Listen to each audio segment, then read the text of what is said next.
Good afternoon, and welcome to the 10th anniversary of the Siena Photo Festival. It's my pleasure to congratulate the festival's creative director and founder, Luca Venturi, and his team on this momentous occasion.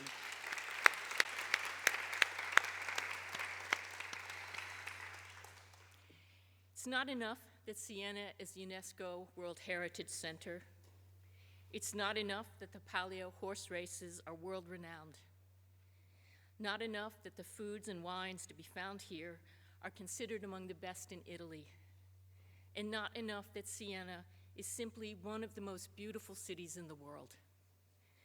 Thanks to Luca's commitment to all genres of photography, building community for photographers, and the warm embrace of Siena, today this festival is internationally acclaimed. Siena is now an annual pilgrimage for all fans of photography, professionals, amateurs, photo editors, and enthusiasts. That is no small achievement in just 10 years. Congratulations, and thank you to the team for all that you do. And since the festival never fails to deliver, today we have a dynamic mix of presentations, documentaries, and a panel to share with you. It's a lot to get through, so here we go.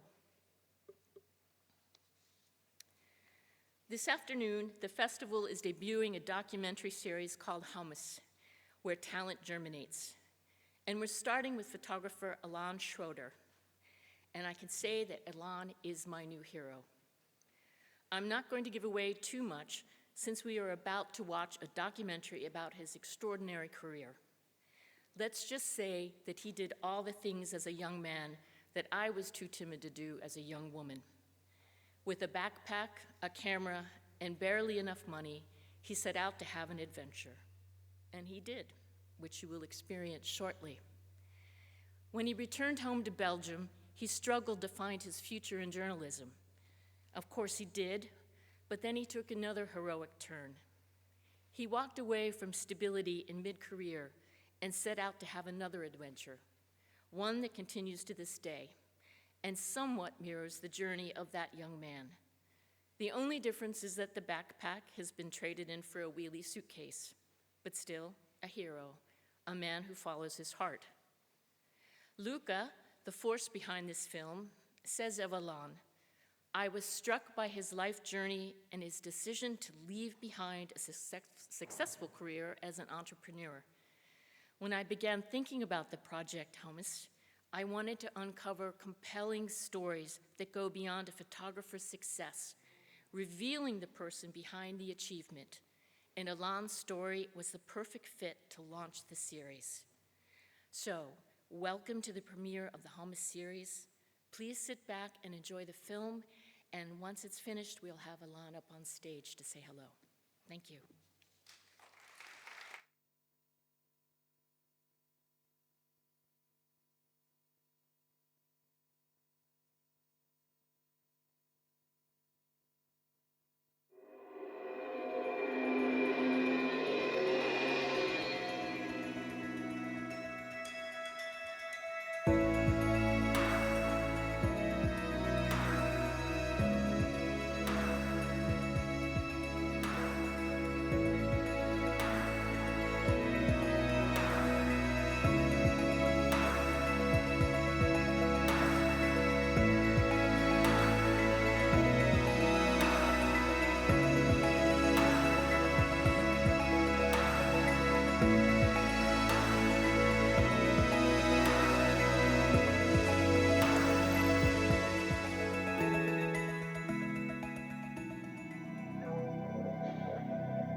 There's a place I have found in the shade on the ground, far from all worries and troubling sound. At the time I was student in Liège, a fine art school and photography school. It was the summer '74, and so I had like 2 months, and I decided to take a trip. I had the money, I remember exactly, because I was working for 1 year every Sunday and Saturdays in, cafes, restaurants to get some money. So I had $400, a backpack, I had a camera, I had maybe, I don't remember exactly, 100 or 200 tri-X rolls, film, black and white, no color at the time.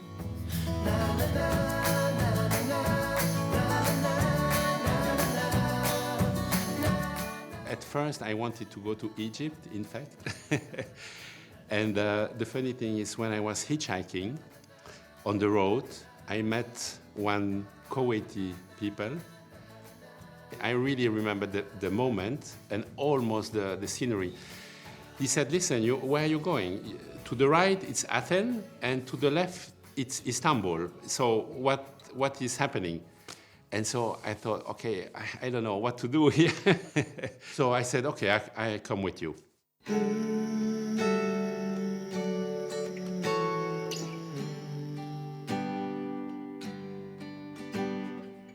I was sleeping around the Blue Mosque.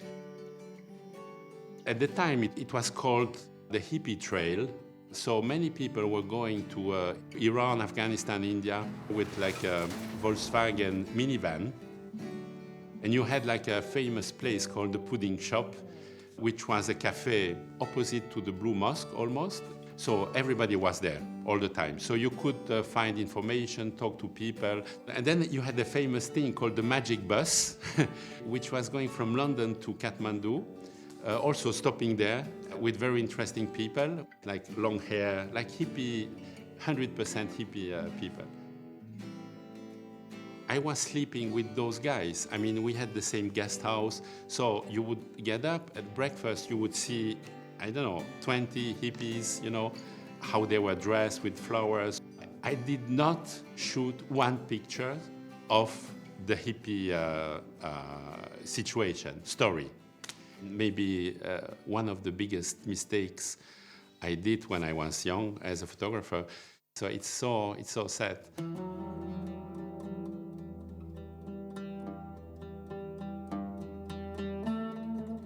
Finally, I decided to go to Afghanistan. The first stop was Tehran in Iran. It was at the time of the Shah, before the revolution. So it was a very modern country. The girls were in miniskirts, and it was a very open country, very interesting. They wanted to buy my jeans all the time. And then I went to Afghanistan. First to Herat, the first city on the other side of the border. I decided, okay, I have to stop here, and it was really interesting. I arrived late afternoon. The main street was only like dust because they had no macadam. And you had all these men with the long dress, the turban. It was totally amazing. We were not in the 70s, like the Middle Age. It was beautiful, aesthetically, very few cars, a lot of horses with carriage. Then you had the women with the burqa, totally covered. It was really interesting. I stayed 1 week, and I was working every day.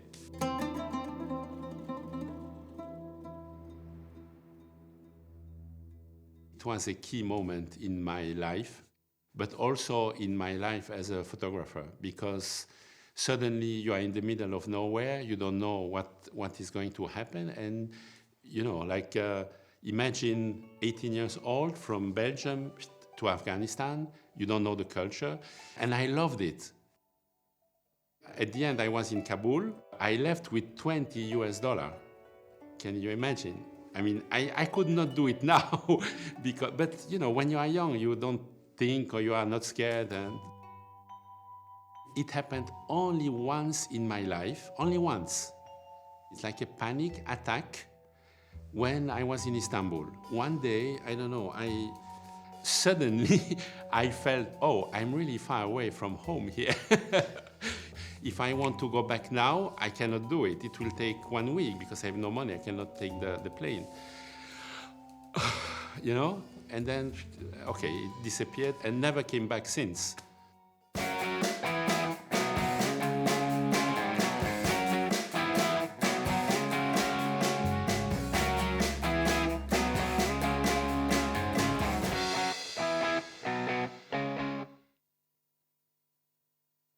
When you are young, you travel for 8-9 months. You really feel that you belong to those places. Then you come back to Liège, not even Brussels, Liège, in the middle of nowhere. There is no work for a photographer there.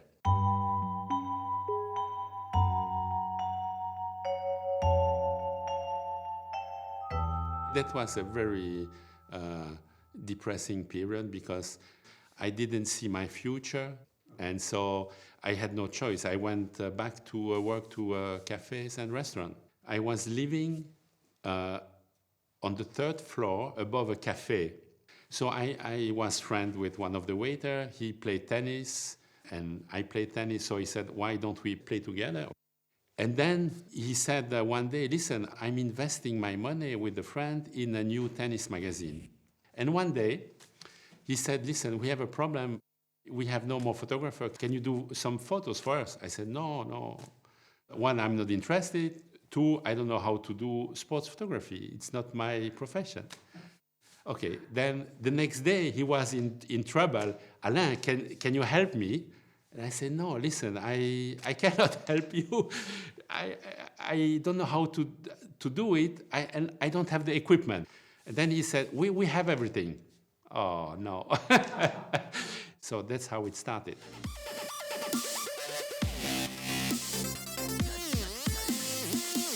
It was a test. So he said, let's try with the best Belgian player at the time, Bernard Boileau. And then, okay, I was shooting, and then we saw the images. And then, let's say on 36 frames, in, I would say, 25 frames, I had the ball in the frame. And so he said, I've never seen that. The other photographer, they don't have the ball. Maybe once in a film, or 0 on the film. And so he said, okay, you are hired.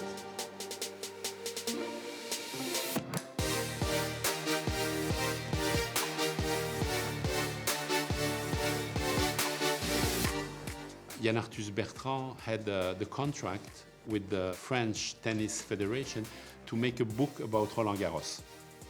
And so he hired 1 photographer from every country.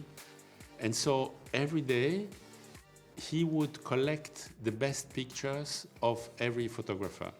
And he would put the images, I mean the best ones, he would put them on the wall, like day 1, day 2, day 3, etc. And so every day we would go and see, do we have any of our pictures in the selection? And some days, for some reason, you don't see anything. And you think there is nothing to do today. But then when you go back to the room, you see day 2, and you see images, and you are like that. I didn't see that. I didn't see that. I didn't see that. How is that possible? And another guy at the same place with the same light, with the same weather condition, with the same everything, he had a picture that was worth to be in the book, and you had nothing. Very often now when I'm somewhere and I don't see, I have to remember, it's there. Just work a little bit more, think a little bit more, and you will probably get the right image.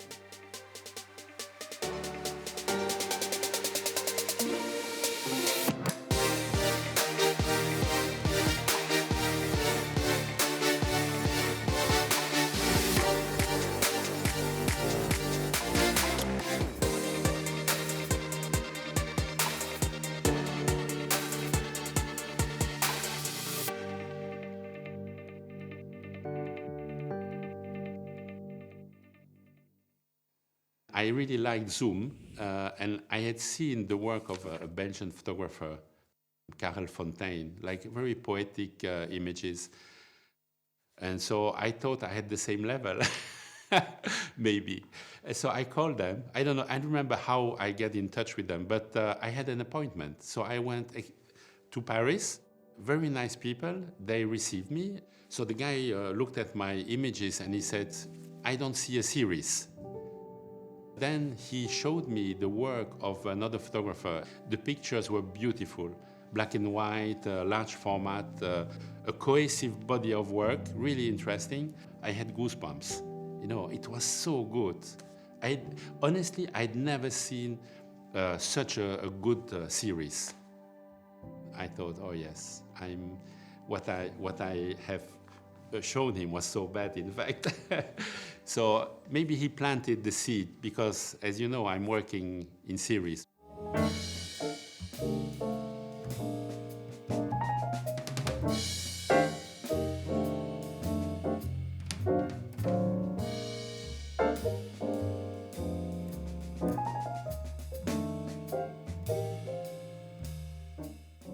To build a story, you need a skeleton, let's say. It can be the story itself. It can be color black and white. But here, I had the feeling that I should enhance the colors because it's really part of the game. If you see all the pictures, most of them are red or reddish because the earth is red, and then the painting of the wall very often is red. This is Kolhapur in India. And then if you go to another city like Varanasi, everything is yellow. It's a drama. You should have like a unity in the story. The unity was color here, so more like monochrome. And so, of course, you do that when you shoot, but you do that also when you edit the pictures, because then you choose your images knowing that your angle is color. It's very important to make that kind of decision when you start to work or when you edit, because it gives you the right guideline. And then if you don't follow the guideline, if you go left or right, at the end it will not be as good as if you try to focus on your first idea.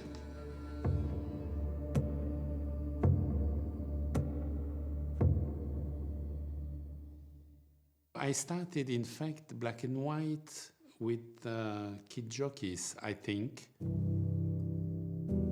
2016, so only 4 or 5 years ago.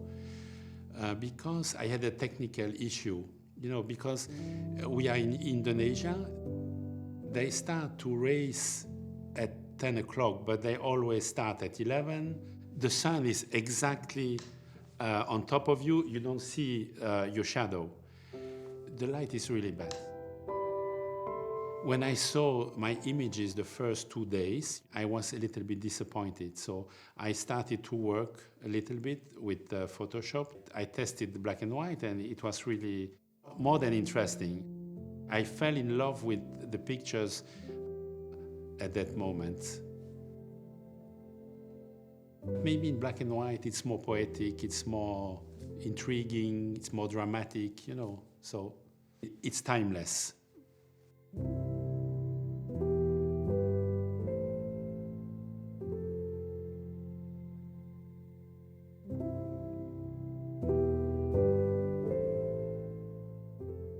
This is like a sport, right? So if you have in your story only sports images, it will be boring, you know?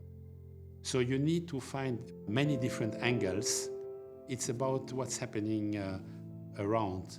And then at the end, you have to put everything together in the right order also, because the order of the editing would add something to the story.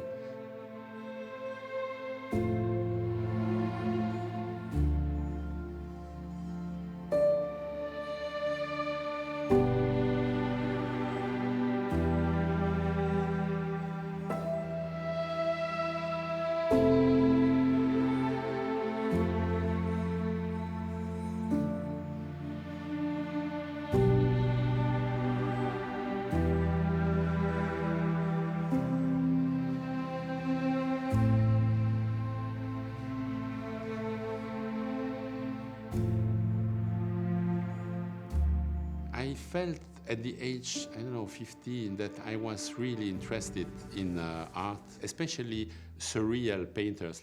And this is like an instinct photo, because I've seen so many paintings and that I liked from Magritte, Dali, Chirico, and many others. It's in me, in a way. And so when I see something like that, I relate immediately, not to one particular painting, but to the style, the atmosphere. And so I know that, okay, this is the right thing to do, just shoot.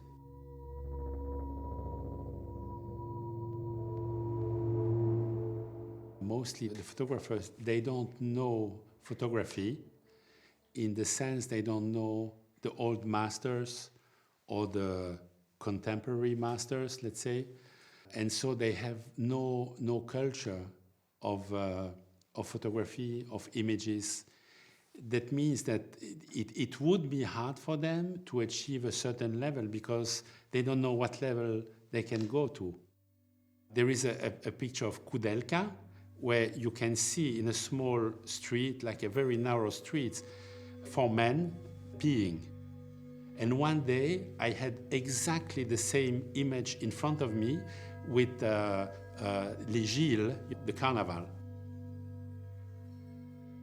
That was absolutely amazing to have the feeling that, okay, I'm in front of the same image than Kudelka. You have a special feeling. It's hard to explain. And this picture of the girl playing piano was when we arrived in a school to shoot taekwondo. Before I was supposed to shoot, I had a welcome ceremony with the kids playing guitar, drum, and the piano. When I saw that, I immediately knew that it was interesting, because you have the 3 parts, and you put the 3 parts together. You have the girl. It's because I've seen so many images of that kind that I can connect to that immediately.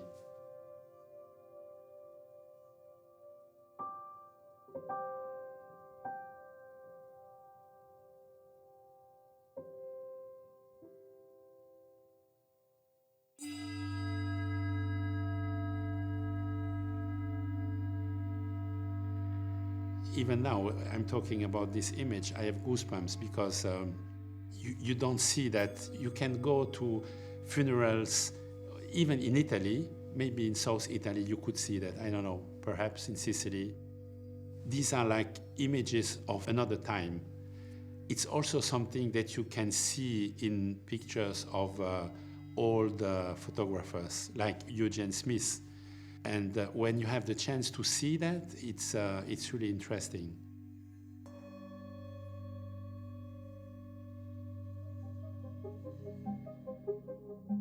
It's in Indonesia, in an island called Sulawesi. And this is a very special moment. It's happening only 2 weeks in the year. They don't bury the coffin in the ground. They have houses. They open the coffins and take the deceased, and they start to clean them, put them outside in the sun so they can dry. Sometimes they have to kill the bugs in the coffin, and then they put new clothes, and then they start to take pictures. And so that's the way, instead of going to the cemetery November 1st to remember their relatives.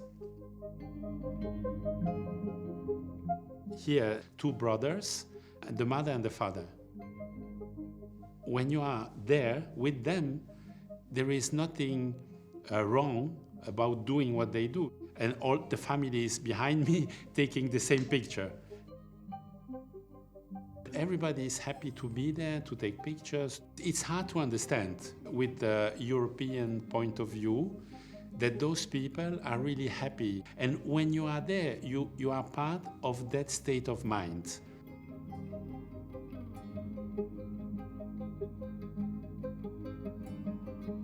So at that moment, they asked me to come with them to have lunch, to drink, etc. But honestly, I've never seen something like that in my life. So I thought, no, I apologized and I stayed there alone. It was the perfect framing. Something could happen and I have to be there. So I was standing there for 1 hour. I didn't go left or right. I was standing and waiting. And so I saw one truck, a few motorbikes, and these students.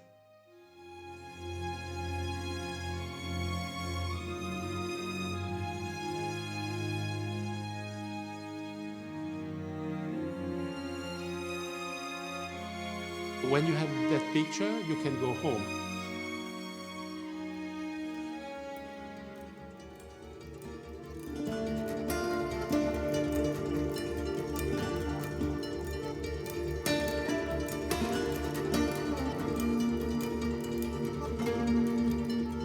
It's in Kyrgyzstan, and the game in the local language is called kokburu. It's like rugby on a horse, and instead of playing with the ball, they play with the dead goat. It's totally amazing. They fight for a goat and throw the goat in a goal.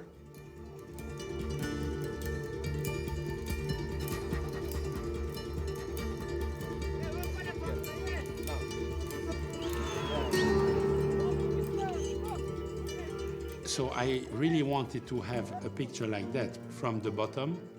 It's really too dangerous. But when it's not an official game, you can stand in the goal. So I put my camera on a monopod with a remote control, waiting for them to come. And then I put the camera almost on the ground without seeing. I mean, it was more or less for the framing. And then I was shooting with the remote control and hoping that everything would go right. So I did that almost every game, and I have only one good picture, this one. Because the sun is hidden by the head of the horse, you can see the light around the goat. I mean, you can try to do it. I think it's almost impossible. So you have to wait to have an image where everything falls in place, and it can take months.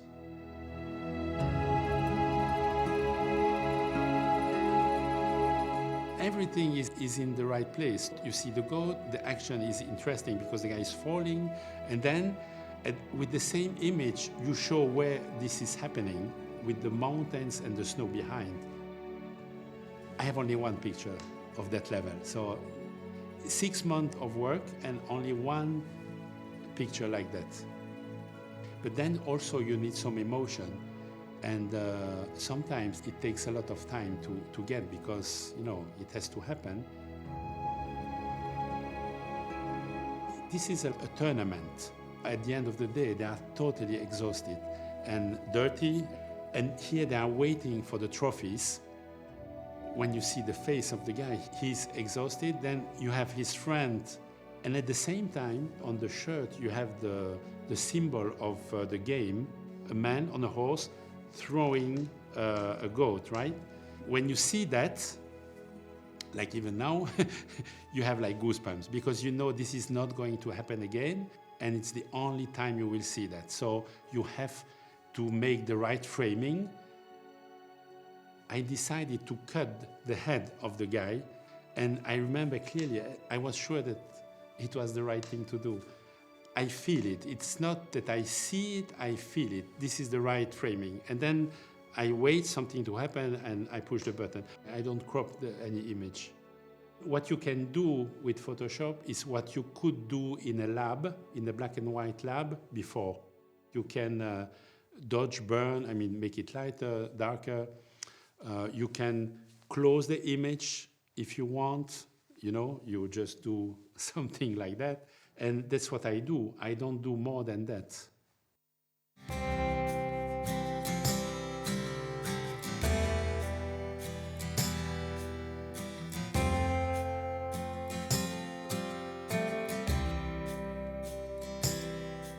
I was working in restaurants, so I started, but it lasted 3 days because the owner wanted to cheat me with the money. So I said, listen, I quit.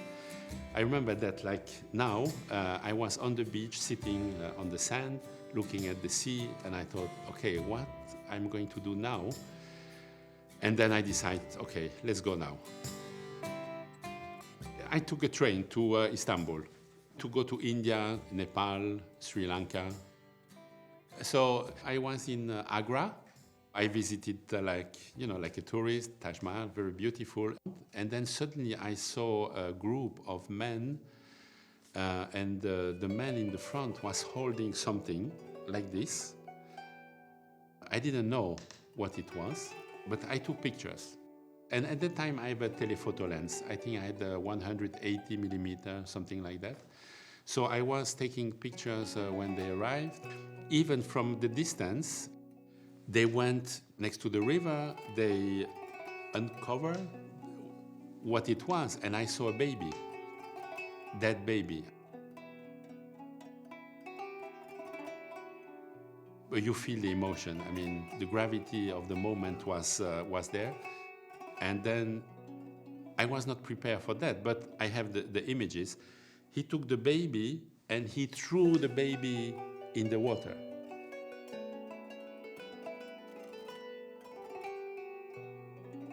So you have only one picture, of course, because I had no motor drive at the time, only one picture. And then two other pictures when they are looking and the baby is disappearing on the river. Very strong images. Maybe that was like the start of my work as a photojournalist, because it was so intense, interesting, that it had a deep influence on my ideas.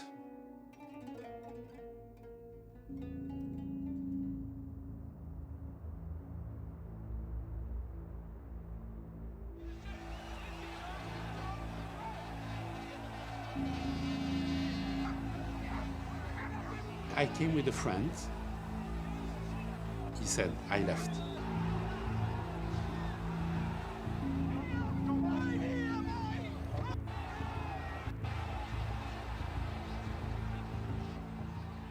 I was exactly the opposite. There were many hooligans trying to fight with the people from Italy, and so they were afraid. They were going back in the corner of Le Bloc Z, and then they were pushing so hard that many people were stuck against the fence and they could not escape. And then finally they were pushing so hard that the fence broke, and so everybody came on the field. And then it was, we realized that there were so many people crushed, 39 dead people.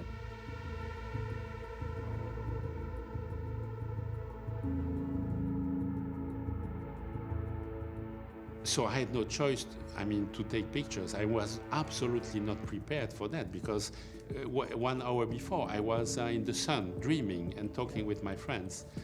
I could work in such difficult moments.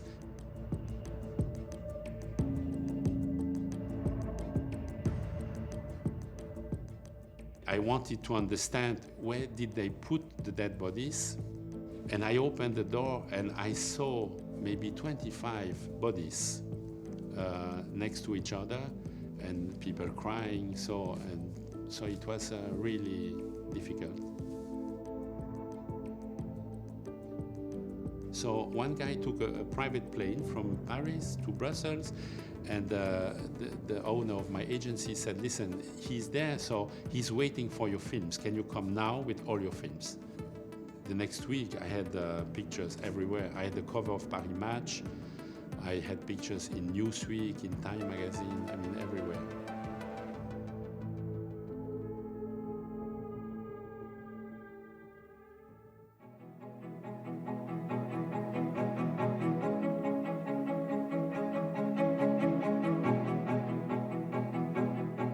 My whole life I was working with Nikon, like big heavy equipment, 300, 400, 600, 2 or 3 cameras.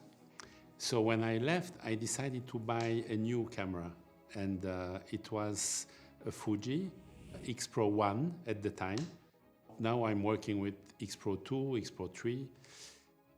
So I had only one camera and I think 2 lenses, that's it. Almost all my pictures are with the equivalent, so 35 millimeter or 18 millimeter for the Fuji.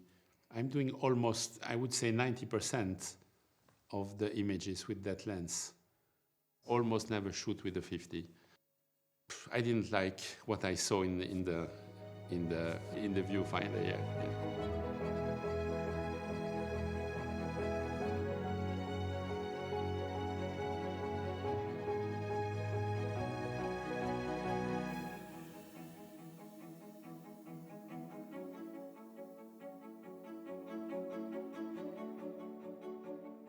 It's a long project because it's in Indonesia and I spent 6 months shooting the story. It took me 1 year to try to get the permission. The response was always politely, no, it's not possible. We don't give the permission, you cannot come. So it's not, as a photojournalist, you won't take no for an answer. And so at one point I thought, okay, I'm going. I went there, it took me 2 months on the spot to get access to the director. Finally, one day we met and basically told me, listen, I don't give the permission usually, but I like the fact that you are consistent and you are part of the team now, you can do what you want.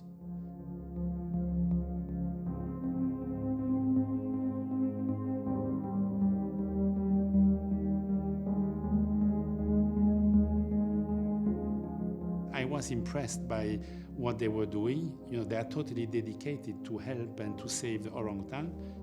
My angle was saving orangutan, so everything has to go in that direction. This image is interesting because you have the orangutan on the floor and then you feel the compassion, 7 hands. So in the beginning, I started my series with that image. And then one day in the clinic, we had this picture. And I feel that it's better because you have more hands. It's a baby, so you can connect maybe easily because you feel that all those hands are trying to save the orangutan.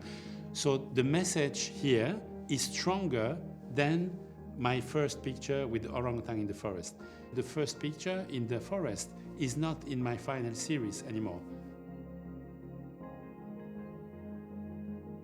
What was happening in the clinic was, in the beginning, they only had small orangutans, like a few years old, on the operation table. So it was interesting, but not strong enough.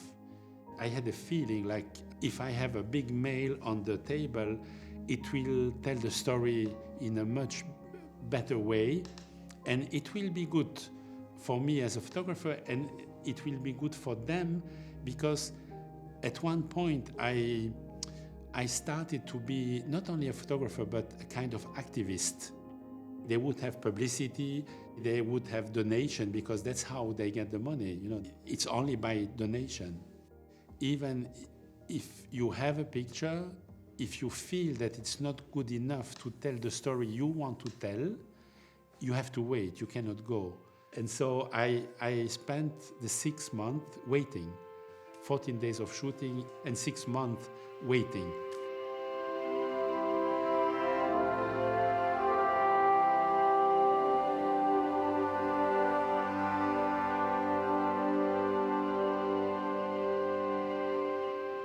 The only thing you have to do is to make the right image to transmit what the emotion you have when you see the orangutan. So again, you need a little bit of luck, like one image of hope. She had like 74 bullets in the body. The clavicle was broken, so she had surgery. And then they put her in a cage, but I don't know who decided to put a white sheet and a pink pillow. Before and after, I've never seen an image like that. When that happened a few times in a project, then you can, altogether, you will have your 10 images to tell the story you want to tell.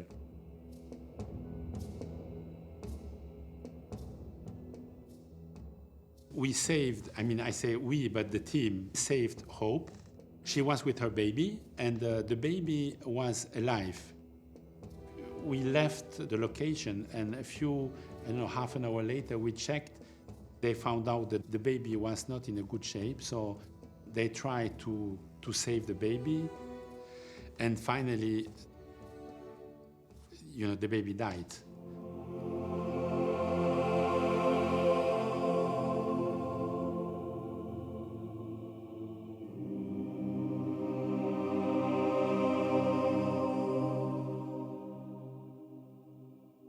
This is the release. It's the final stage of what they do.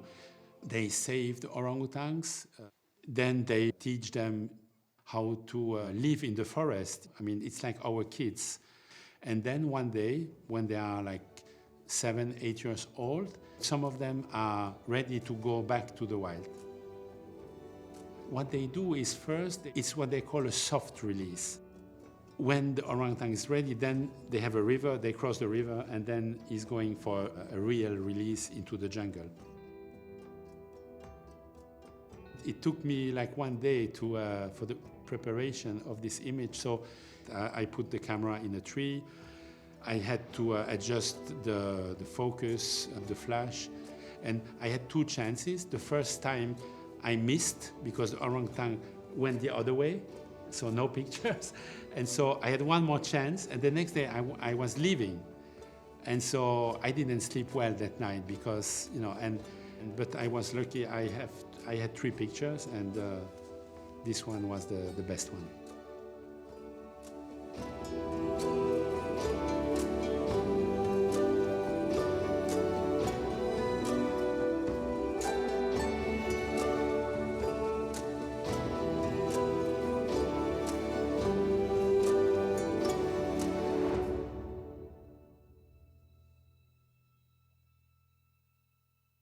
In one sense, honestly, I knew that first day when I had the first breakfast in Istanbul that I was built for that kind of life. That's why probably after that my goal was to be a photographer and to travel at the same time, because I wanted to feel all those emotions again.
Ladies and gentlemen, please welcome Alain Schroeder to the stage.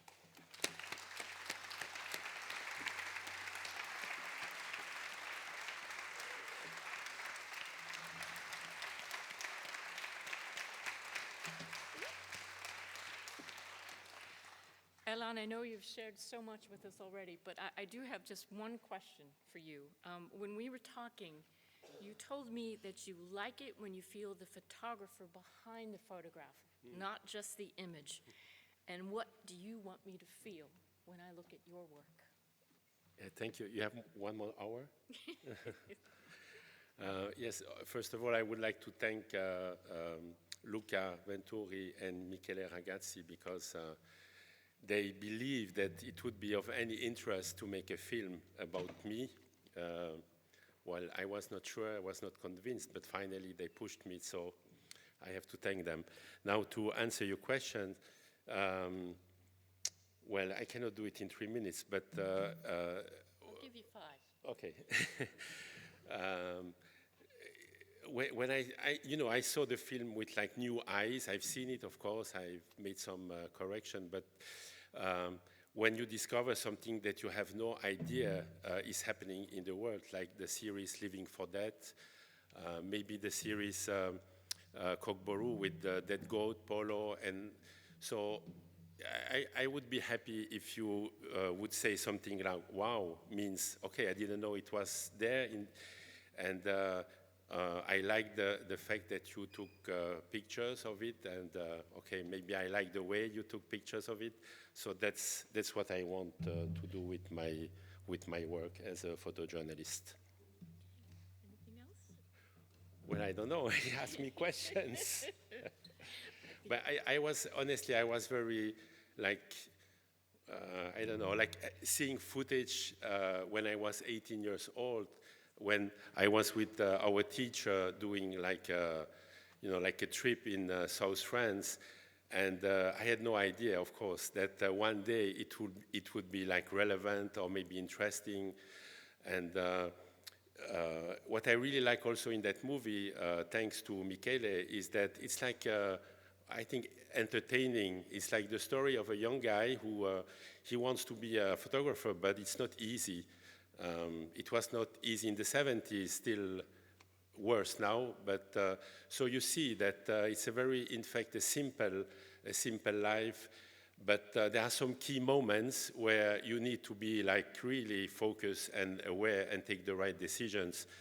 Like there are a few symbols in the film, like when I met these guys hitchhiking, they said, we are going to Istanbul, going to Kuwait, and I was going to Egypt. So, you know, you another choice, and maybe I would not standing here in front of you. So there are some really important moments, and I'm happy to share that with you. Thank you very much.